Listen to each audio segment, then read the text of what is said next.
സർവം കൃഷ്ണാർപ്പണമസ്തു. സ്വാമിയെ ശരണമയ്യപ്പ. ഓരോ വർഷവും ലക്ഷക്കണക്കിന് ഭക്തർ കാടുകൾ കടന്ന് വ്രതം പാലിച്ച് ഒരു മല കയറുന്നു. അവിടെ 18 പടികൾ. നിങ്ങൾ ഒരിക്കലെങ്കിലും ചിന്തിച്ചിട്ടുണ്ടോ, എന്തുകൊണ്ട് 18 പടികൾ? 17 അല്ല, 19 അല്ല.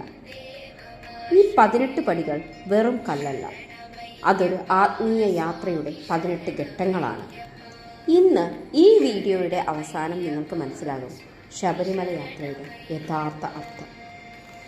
കേരളത്തിലെ പത്തനംതിട്ട ജില്ലയിൽ സ്ഥിതി ചെയ്യുന്ന ശബരിമല ക്ഷേത്രം സ്വാമി അയ്യപ്പൻ്റെ ആരാധനാ കേന്ദ്രം.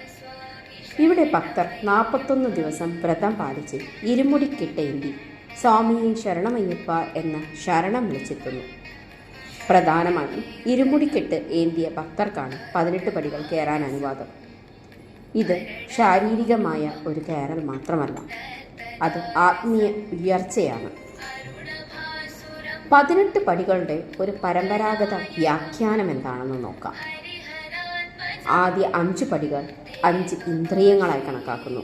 കാഴ്ച, കേൾവി, മണം, രുചി, സ്പർശം. ഇവയെ നിയന്ത്രിക്കാതെ ദൈവ സാന്നിധ്യത്തിലേക്ക് കടക്കാനാവില്ല. അടുത്ത 8 പടികൾ അഷ്ടദോഷങ്ങൾ അഥവാ അഷ്ടരാഗങ്ങൾ എന്ന് പറയാം.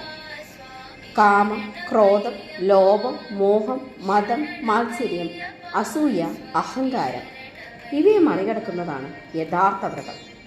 അടുത്ത 3 പടികൾ സത്വം, രജസ്, തമസ്. ഇവയെ 3 ഗുണങ്ങളായി കണക്കാക്കപ്പെടുന്നു. അവസാന 2 പടികൾ ജ്ഞാനം, അജ്ഞാനം. ഈ 18 ഘട്ടങ്ങൾ കടന്നാൽ മാത്രമേ ഭക്തന് ദൈവസന്നിധിയിലേക്ക് എത്താൻ സാധിക്കൂ, അല്ലെങ്കിൽ ദൈവ സാന്നിധ്യം ലഭിക്കൂ. മറ്റൊരു വ്യാഖ്യാനം 18 പടികൾ അയ്യപ്പൻ്റെ 18 ആയുധങ്ങൾ. ഇത് ദൈവിക സംരക്ഷണത്തിൻ്റെ പ്രതീകം. ഓരോ പടിയും ഒരു ശക്തിയുടെ പ്രതിനിധിയാണ്. ചില ചരിത്രകാരന്മാർ പറയുന്നു, 18 എന്നത് മഹാഭാരതത്തിന് 18 അധ്യായങ്ങളുണ്ട്. കുരുക്ഷേത്ര യുദ്ധം 18 ദിവസമാണ്. 18 അക്ഷൗഹിണി സൈനി. ഇത് ധർമ്മവും അധർമ്മവും തമ്മിലുള്ള പോരാട്ടത്തിൻ്റെ പ്രതീകമാകാം. 18 പടികൾ സ്വർണ്ണപ്പടികളാണ്. ഇവ കയറുമ്പോൾ ഭക്തൻ തലയിൽ ഇരുമുടി, ഹൃദയത്തിൽ ഭക്തി, അധരത്തിൽ ജപം ഇവയോടുകൂടിയാണ് കയറുന്നത്. ആദ്യം വലത്തുകാൽ വെച്ച് കയറണം. ഓരോ പടിയും ജപത്തോടെ സ്വാമിയെ ശരണമയ്യപ്പ എന്ന് ശരണം വിളിച്ചുകൊണ്ട് കയറണം. ഈ നിമിഷം ഭക്തന് കണ്ണീർ വരും. കാരണം അത് യാത്രയുടെ പരമാവധിയാണ്. ശബരിമല യാത്ര ഒരു വ്യക്തിയുടെ അഹങ്കാരം തകർക്കുന്നു.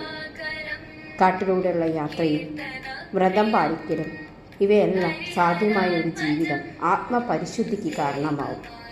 18 പടികൾ ജീവിതത്തിലെ 18 പരീക്ഷണങ്ങൾ തന്നെയാണ്.